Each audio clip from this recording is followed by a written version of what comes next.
year ago, America fell in love with a singing janitor from Terre Haute. Oh, Richard Goodall won, you might remember, America's Got Talent. At 56, Richard Goodall from America's Got Talent finally admits what we all suspected. For 2 years, millions of people believed they had Richard Goodall figured out. The janitor who won America's Got Talent went home and kept mopping floors like nothing had changed.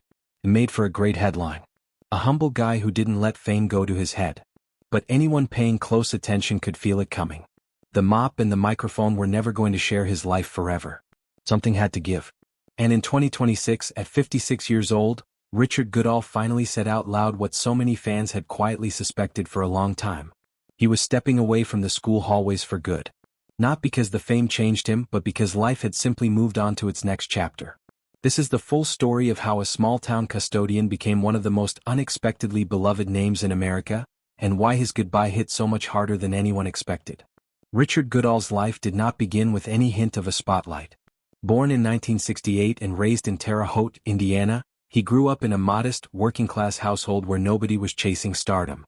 He was adopted as an infant, raised by parents who valued humility and hard work over ambition or attention. As a kid, he sang constantly, filling his bedroom with music from an old stereo, belting out whatever song caught his ear that week. His mother would sometimes tap the ceiling with a broom just to get him to quiet down. Nobody in that house imagined those bedroom performances would one day be watched by millions of strangers. Goodall built his adult life around routine rather than reinvention. For 25 years he worked as a custodian for the Vigo County School Corporation, most recently at West Vigo Middle School. He wasn't just the man who emptied trash cans and waxed floors. He was the familiar face who greeted students every morning, who hummed classic rock while wiping down cafeteria tables, who became part of the rhythm of that building for 2.5 decades. Music was never far from him during those years either. He sang in choirs, joined friends for karaoke nights, and spent time performing in gospel groups around Terre Haute.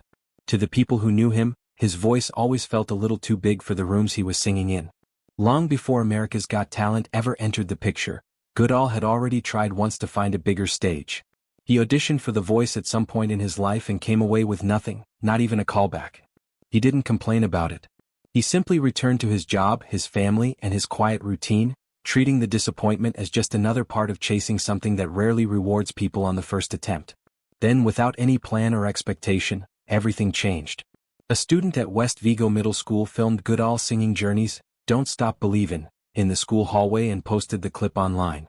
He had no idea it was happening. Within a day, the video was spreading across social media. Within a week, news outlets had picked it up, and comment sections were filling with strangers praising a voice they'd never expected to hear from a school janitor. Even television personality Howie Mandel noticed the clip and said publicly that Goodall belonged on a much bigger stage than a middle school cafeteria. Through all of it, Goodall kept showing up to work in his uniform, completely unaware of how far that single video was about to carry him.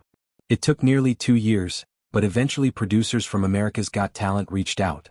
In the spring of 2024, Goodall boarded an airplane for the first time in his life and flew to Los Angeles to audition in front of the judges. He had never traveled west of the Missouri River before that trip. Stepping into a soundstage full of cameras and studio lights must have felt like landing on another planet. His nerves were visible the moment he walked out, but once the music started, something in him settled. His performance of "Don't Stop Believin'" earned him Heidi Klum's golden buzzer, sending him straight to the live shows without another audition. Judges later called it one of the most memorable moments in the show's history. From there, Goodall treated every performance less like a competition and more like an opportunity he never thought he'd get. He performed Michael Bolton's "How Am I Supposed to Live Without You" during the quarterfinals, brought raw energy to Survivor's "Eye of the Tiger" in the semifinals, and closed out the finale with Journey's "Faithfully." When the season ended, he was named the winner of season 19, becoming the first singer to take the title in 5 years and one of the oldest champions in the show's history. But the television version of his story only told part of it. The real story ran much deeper, and it wasn't nearly as simple as an overnight fairy tale. Before any of the fame, Goodall had already lived through years of quiet disappointment and real loss. After the rejection from The Voice, he found comfort performing with a small gospel group, a routine that gave him purpose outside of work. Then the pandemic hit, venues shut down, and that chapter of his life quietly fell apart.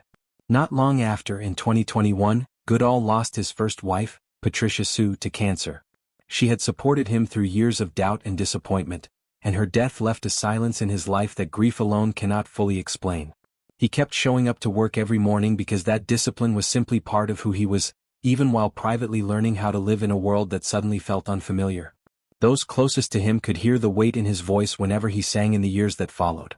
That sorrow never fully disappeared.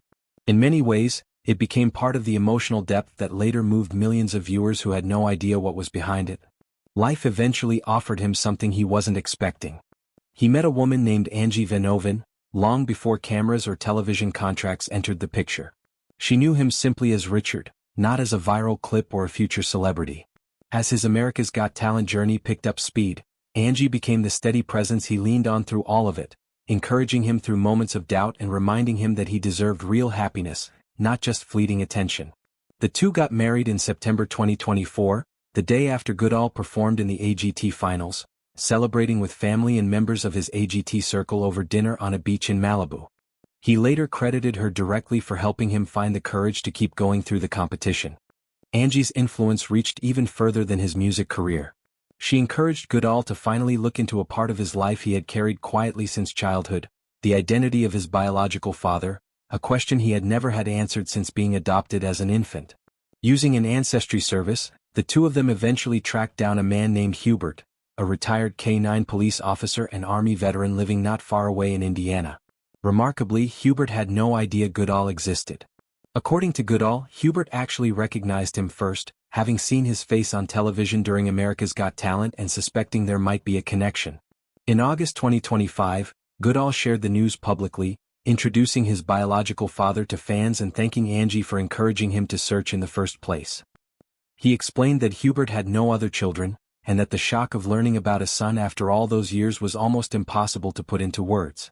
For a man who had made peace with never knowing that part of his history, meeting Hubert became one of the most meaningful surprises of his life, adding a deeply personal layer to a story that had already captured the attention of millions. Once the camera stopped rolling on season 19, most people assumed Goodall would leave his custodial job behind and chase music full-time. That assumption turned out to be wrong, at least for a good while. Goodall simply went back to work at West Vigo Middle School, continuing to clean classrooms and wax floors the way he always had. When asked why, his answer stayed simple. He genuinely loved the students, the staff, and the structure that job had given his life for over 2 decades. His hometown embraced him in return. He received a key to the city of Terre Haute, and the school held an emotional pep rally in his honor.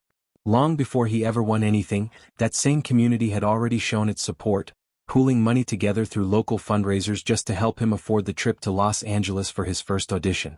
New opportunities kept arriving alongside his normal routine. He performed the national anthem at an Indiana Pacers game, opened a show for Howie Mandel, and appeared at local holiday events, all while still showing up to work most mornings. Co-workers and students eventually stopped treating him differently, which Goodall described as more of a relief than a disappointment. Seeing him in the hallway every single day made the fame feel less like a spotlight and more like a normal part of who he already was. Rather than rushing into a record deal, Goodall approached his music career slowly and carefully. In August 2025, he released his debut single, Long Time Coming, recorded in Nashville. He described feeling like the luckiest man alive when he shared the news with fans. While building his solo career, he also joined a local group called Sugar Street, performing smaller shows that let him grow as an artist without the pressure of a national spotlight. In August 2025, he returned to the America's Got Talent stage for the show's 20th anniversary special, opening the night with Eye of the Tiger, and later performing Long Time Coming alongside Journey guitarist Neil Schon during the season 20 finale, a full-circle moment tied directly back to the song that started everything. As 2025 went on, Goodall made something clear that fans had quietly hoped to hear. Music was not a temporary detour connected to a reality show. It was the direction he intended to keep walking toward. In interviews, he continued to say he planned to keep working at the school for as long as he could manage both lives, balancing waxed floors during the day with sold-out performances at night. But anyone who had followed his story closely could sense that balance wouldn't last forever. Entertainment kept adding more to his calendar, and the two worlds he had been carrying side by side were only getting harder to hold together. That balance finally shifted in the late spring of 2026. After 25 years of service, Goodall announced on social media that he was retiring from his full-time custodial position with the Vigo County School Corporation. His last day working directly with students came on a Friday in May, though he continued in the role through the end of June. He described the decision as emotional rather than easy, writing that the moment it hit him that he was living out his last day of school caught him off guard. In a video posted from the school dumpster during his final week, visibly moved, he told fans it was a lot to take in and thanked them for their support. Students who had watched his entire journey unfold gave him fist bumps and goodbyes on his last day, some surprised to learn he was leaving at all.